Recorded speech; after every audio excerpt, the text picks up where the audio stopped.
संस्कृत संस्कृति संवर्धन संस्थान जयपुर की ओर से मैं मदन मोहन शर्मा आप सभी का हार्दिक अभिनंदन करता हूं।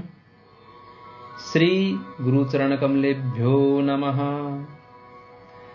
कैसे पाएं तनाव से मुक्ति, आज हम इस विषय पर बात करने के लिए उपस्थित हुए हैं। प्रयोजनम अनुद्दिश्य न मंदोपि प्रवर्तते। बिना प्रयोजन के तो मंदमती भी किसी कार्य को नहीं करता। किसी भी कार्य के पीछे कुछ ना कुछ कारण तो अवश्य होता है, क्योंकि बिना कारण के कार्य की उत्पत्ति होना असंभव है। जैसे बिना सरसों के तेल की उत्पत्ति नहीं होती है, ठीक उसी प्रकार तनाव है तो तनाव का कारण भी जरूर होगा। अब विचार यह करना है कि वहां कारण क्या है। यदि कारण नष्ट कर दिया जाए तो कार्य स्वतः ही नष्ट हो जाएगा। श्रीमद् भगवत गीता के आधार पर तनाव मुक्ति के उपाय समझाने का आज मैं प्रयास कर रहा हूं।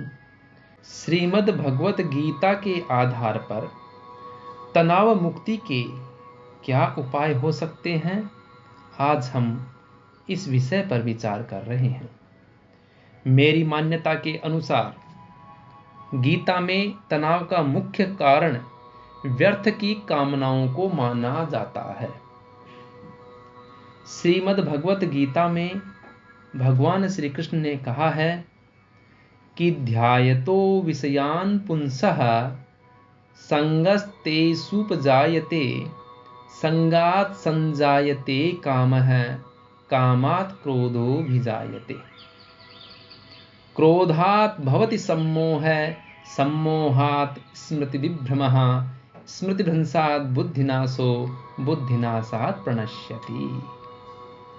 अर्थात जो मनुष्य नित्य ही विषयों का चिंतन करता है तो उन विषयों में उसकी आसक्ति हो जाती है, और आसक्ति से उन विषयों में कामना उत्पन्न हो जाती है, और कामनाओं में विघ्न पड़ने पर अर्थात कामना पूर्ण नहीं होने पर उसे क्रोध आता है, और क्रोध से मनुष्य में मूढ़ भाव पागलपन उत्पन्न हो जाता है।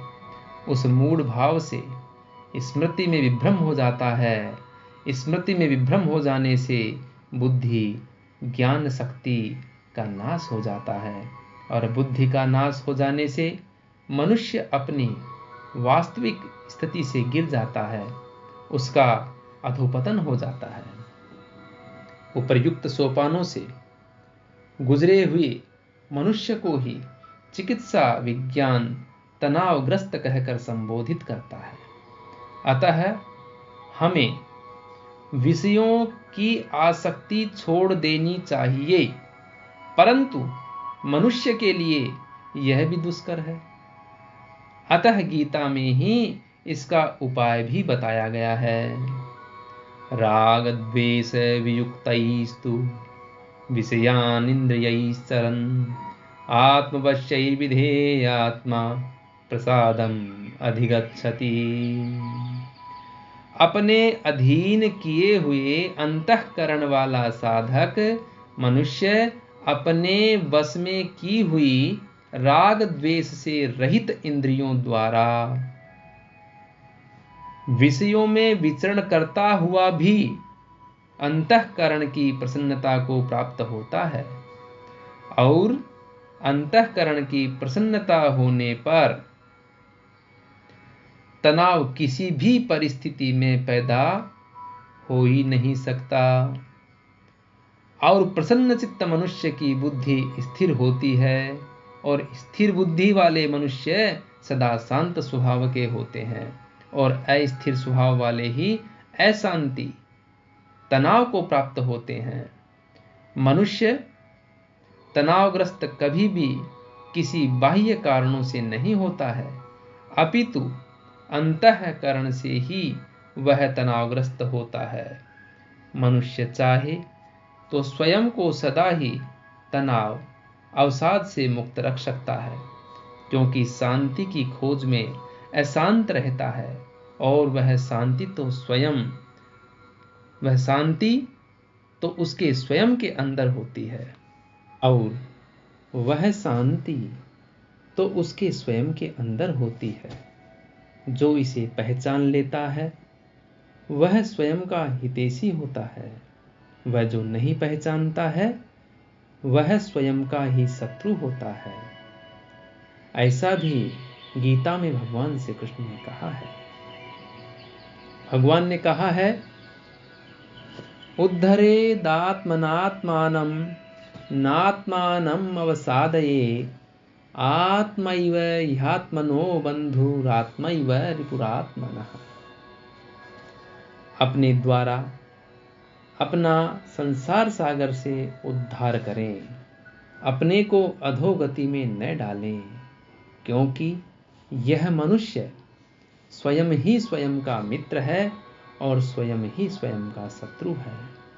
इसलिए यदि मनुष्य को अवसाद मुक्त होना है तो सभी परिस्थितियों में लाभ, हानि, सुख, दुख, मित्र, शत्रु, जय, पराजय सभी में समत्व भाव रखना चाहिए। योगी भुंजीत सततम आत्मानं रहसि स्थितः एकाकी यत चित्तात्मा निराशीर परिग्रह। इन बिंदुओं को ध्यान में रखकर हम निस्संदेह यह कह सकते हैं कि श्रीमद् भगवत गीता में अवसाद तनाव मुक्ति के सर्वोत्तम उपाय बताए गए हैं, जो कि मनुष्य मात्र के कल्याण के हेतु हैं।